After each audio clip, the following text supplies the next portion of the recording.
An archangel being that's up there with Lucifer Morningstar that can actually beat or bully beings like the Spectre. That's Michael. Let's get it. He's such a big being that he actually stretches to other religions and other beings don't even really know it. For example, I guess he's literally other aspects in other religions as well, like Kali. Other religions that don't even believe in the same biblical type stuff are just pieces of him, or just aspects of him technically. When it comes to DC Comics, they seem to respect their angel type character. They're beings with divine power, so they have every power you can think of, and they definitely have a lot of super strength, speed, blah, blah, blah. Reality warping, swordsmanship, fighting ability, heavenly fighter. Let's get it. He's a being that's powerful and he is the guardian of the gates of heaven. He's a being that can teleport you away if you're not wanted, which is considered lightweight compared to the stuff I'm going to show you in this vid. In comic books, there are two sides of each other when it comes to power, Lucifer and Michael. Imagine being a supreme being and you sprout two sides of nigh indestructible power. To get an idea of angels' power in general, they describe it like some would say an essence without shape, energy without bound,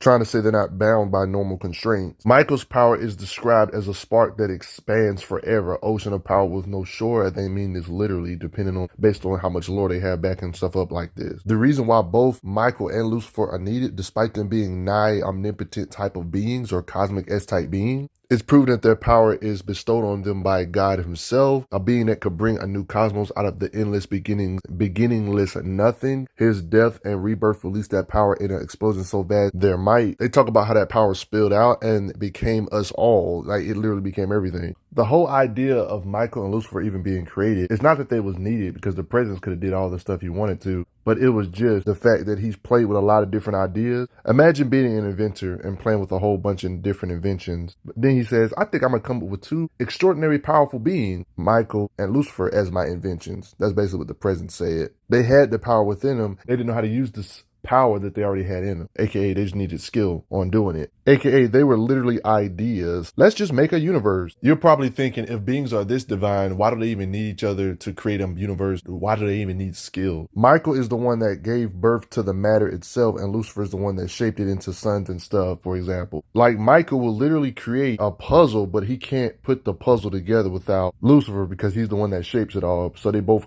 go hand in hand with each other. They're both needed, intended. Michael is one of the first beings ever created. Him and Lucifer were made for them to kind of complement each other. He lays down the floor mat. No, he's the one that gives you the tools for the house, while Lucifer is the one that actually builds the house. But neither could do anything without each other's assistance. You got to have the materials to build the house, and vice versa. I mean, DC in general is massive. There's beings that have created universes that are nothing compared to him, that reside in all that he has created, or all the matter that came from him. I mean, one of the monitors was able to fight the Spectre. Monitors are considered nothing. The Spectre's not really nothing from Michael. And these beings are above five-dimensional constructs. See all these different realms? You can see this is where heaven is a home of the Spectre. But there's very few beings that can actually go out here in this little white space. This is where the angels like Michael and Lucifer can come in. Angel-like beings can exist in voids like this, where time and stuff doesn't exist. Furthermore, do you remember when all of this mess was threatened? At least this part in here was getting threatened by this being known as the Anti-Monitor, right? Of beings that can threaten the entire multiverse, Spectre battles against and can mad are still nothing compared to Michael. Michael bullied the Spectre. Michael, if he pulled up on the Crisis on Infinite Earths, he probably would have just finished it all. You know how Dr. Fate puts on a helmet and he gets possessed by like a cosmic S-type being known as Nabu? Tell me why there's implications of Michael's power being so great that they say that his power is infinitely greater than that of Nabu, Dr. Fate level type beings. I mean, that kind of makes sense. I mean, he is feared by the highest order of angels, right? But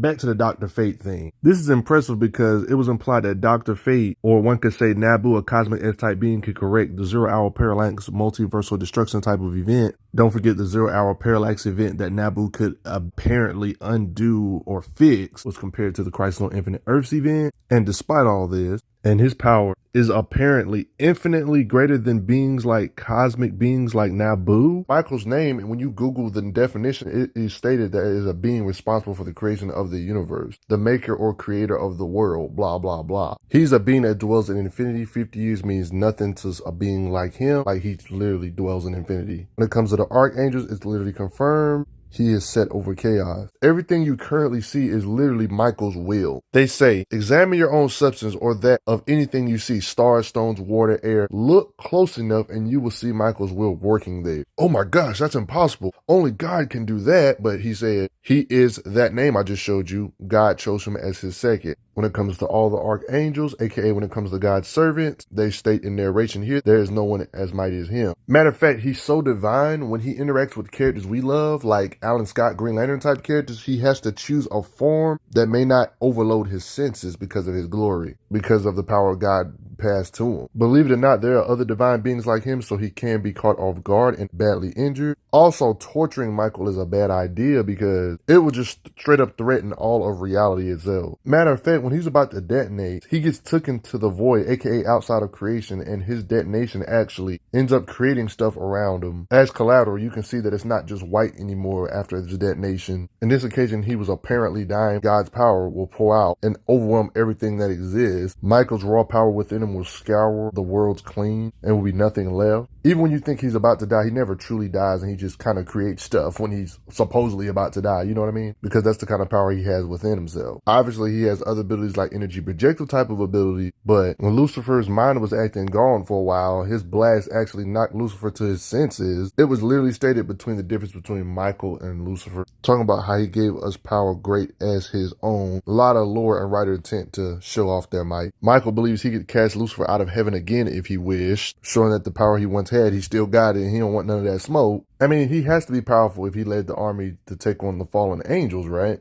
He can just use energy projective type of weird abilities that you cannot see coming and incinerate you just by looking at you. He evidently could have ended everybody with a gesture thanks to the God power invested in him, this special power, but he was kind of merciful, and that's how he got hit like this, let his guard down, blah, blah, blah. How many beings you know that can literally box it up with Spectre and actually bully him to some degree? Showing off some melee or shield type combat type stuff, battling the living embodiment of God's wrath, aka Spectre, only didn't destroy him because he has a place in the scheme of things. He did this to the freaking Spectre, and just get the heck out of the way. Spectre is a being whose punches can do some super duper Mr. Fantastic Luffy type stuff and stretch across the entire universe in an instant. Like, you can think you avoided the hit only for it to hit you behind you. And you remember that being that was responsible for the Crisis on Infinite Earths, you know, or infinite universes being in danger? The Spectre was able to kind of overcome the anti-monitor, and Michael pulled up on this being and said, nah, you just ain't ready, Spectre. Now get the heck out of my way. Michael is so powerful where even Spectre was having a temper tantrum. He was talking about some going to hell and bring it back, and Michael simply said, nope, you're not going nowhere. Stops you from doing that. In a weird way, the Spectre was born because of this. And then there was like rules set to where it had to be bound to a human host so they won't go too crazy out there in the worlds and stuff. I mean, I guess that's for the better. Gotta have them human souls, right? You cannot walk the earth untethered, binding him to a human host. In this fight with the Spectre, he literally tossed the Spectre back inside his human host known as Jim Corrigan. This is crazy considering that Superman has tried to attack Spectre before in the past and bounced off him like a bouncing ball. There's times when Spectre be trying to act haywire. Michael ain't having it. He'll just rebind you again if you try to disobey. Even when other entities try to separate Spectre from a human, you know, Michael's got to be the one to clean up the dirty work to put them back together. His power is so crazy that he literally bleeds power. Him simply walking forward, parts of him stay where they were. Tear holes in that show daylight clear through. Physically mess up this bat demon creature, even if it's bigger, doesn't matter. He can technically get bigger if he wished to. So yeah, size definitely is irrelevant. Pulled up on these giants. Destroying buildings is easy, even if it's the Silver City building. Bro, what? As you can see, he can change his size. Look at his size compared to Lucifer or other angels. He can just change it at will.